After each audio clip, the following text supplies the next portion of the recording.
ka channel min thlir sak tu te song du sakna chi bai thaber kan buk la ka cheu hi artificial bird nest sababu siam chot artificial nest box te po kan tia hi ka da do ni he voi ni January ni somthum ani to ta ti chuanin he January tha hi heng sa bom da khunata chuan du thu sa mania February alonianga March thavel tang chuan bu khan chet tan don ani ti chuan February thavel bor tang hian hetiang bu cheda tu ra hi an thli thai asap tong tak te bon an survey ve chan na ti chuan heng ate an lut china an chuak le a him to kem ti kha an ngai tua ve thin ani chuwang chuan a him tok ni an sia chuan bu cheda an thang ta chuan an lo chet ta thin ani ti chuan in hei thil simple te mai nia hei a siam dan engma har sa tu rom lowa hei ka du but tu sam dan taka ka vu ani ta ni hei ka vu a hi a chan chu hei de thing mar ding atanga hei ti hianin a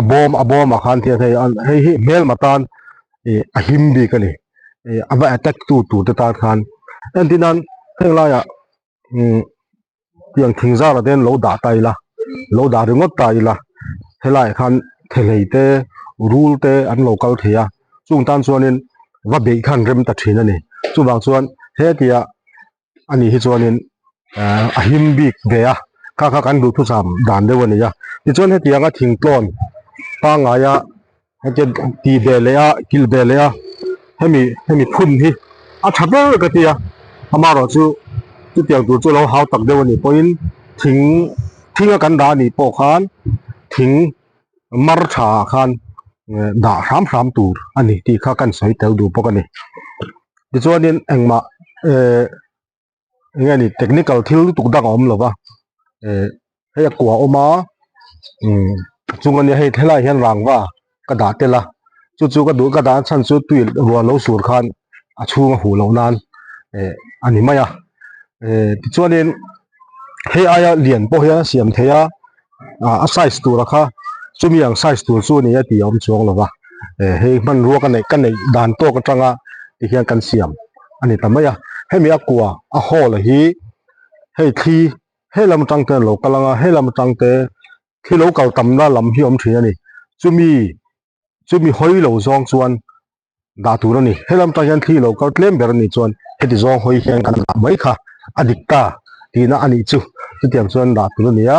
abom chunga hian engma da sakangai lova an mani da an thiar khom an la khom lapua te thingchang te na thel ro te hang chihrang an thiar khom an da han du bera chuwa chon engma lo da sak lo tu ni a tin he mani chon kan du tu sama chuan hemi aboma hi rong hloi lo hi ke chon ka du tu sam da ya a then chon rong te pon hloi thowa rong kan lo hnoi ni poin rong rim re thak nuwa khanin da ti tur ba da chua chau tur ani rong rim nam te kha an du bak lo thina tin ronga hian hei nungcha ten sawa te hi he mani anga all color ti mai ang color rong zong CMY ke kan tiang chi ang te kha ang chi mukim thei te kha an ni lova true color chau te mu thei te ni ya color blind kan tiang chi te pon ni ya black and white ang chawa thil mu thei te an ni ya chuwa chuan an lo mu ve thei ang chi a hian hei ram ngo lampang hoi thing rong a uk deuh te a hring te he ang chi te hi noi chuan du thu sam ani rong uk emo rong hring emo nei kha a tha ni ti kha kan sai tel mai ni ta se ti chuan kan han da anga du chuan hei hi a chin hona khar thei pala siam thei beka ti hianin va install mai tur kha ani don ta ni bada mai tur kha ani don ta ni ti chuan hei hi a that ve riau na chu hetiang kan an siam saka anon loi hian hei mi hring te po hi dap in kan ti rap in atang khan asam tai pa kan lo loi chowa chu ta training concrete building a po changkang le zual man ro thazo kan du ang de deuh tho khan a him jok a tha jok ani ti kan nan tre zela thi pui ruwa pui le ani chi sang laka khan chu tiang chia chuan an ni po he tiang hi loi to lak lo hi chu ruwa laka te mel malaka te khi le khatiang chi laka khan a him ani ti an threwe a an lua du ve me mani tin kan ti chan bera chu hei kan ram ngo te lo chereu zela bu chena tu thing korong tha ten lo nei to lo trana tin mishing kan chen na khan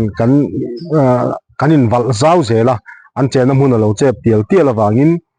an tan mun kan lo pek ve theina tur ta na hetiang mun ni hetiang hi siam sak beng hiang ti ngai dana kha ne maya ram changkang at pon ware me ma hemi siam nan hian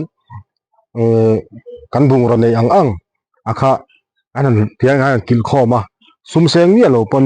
tha tlem kan ba sen khala siam sak mai theita akwa po hi abial kher po ngai chuang lo akwa ni chon thani maya chuan workshop ba no dare ro chuanin thing phek te lo ngai he bangin cheng zanga zaruk vela ma sen de ngaya khatiang kan nung cha de tan in le lo tha tak nuai tam tak nuai som li som nga nuai za ni nuai za tum nuai sang khat te sengin in ro pui tak kan sak thei lai hian kan nung cha de tan hian cheng zali nga lek tala kha chu I compensate be miang zang nom na I hlan be miang ti lai kha kan ri ru om thin chu ni a chuwang chuan he thil hi an chunga ngil nei na kan lan tir na thatak ani ve awangin tuntuma hian tlang pui kan non tar lang ani lek min lo thlir tu te zong chunga lom thu kan soya ka channel hi phala piang ten like subscribe comment le share ti te min lo ti sak be le turin kan han so ma cheu